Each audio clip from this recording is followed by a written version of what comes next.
how to replace park lights for GLS and GLX.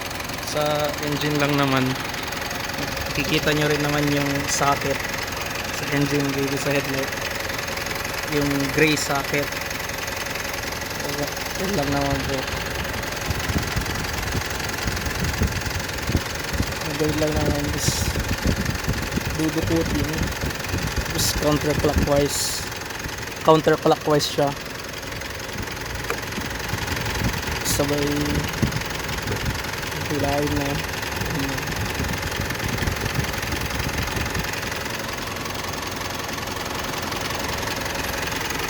Huhugutin nyo lang naman yung stock, kasi salpak nyo yung replacement.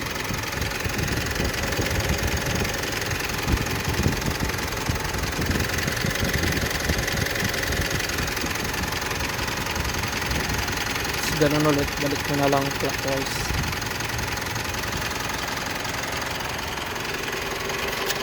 Sa passenger side naman, medyo masikip, mahirap dukutin.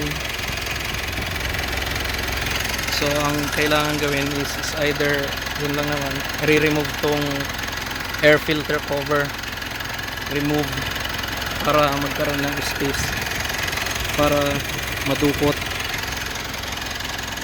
Yun lang naman po, madali lang naman palitan. Thanks.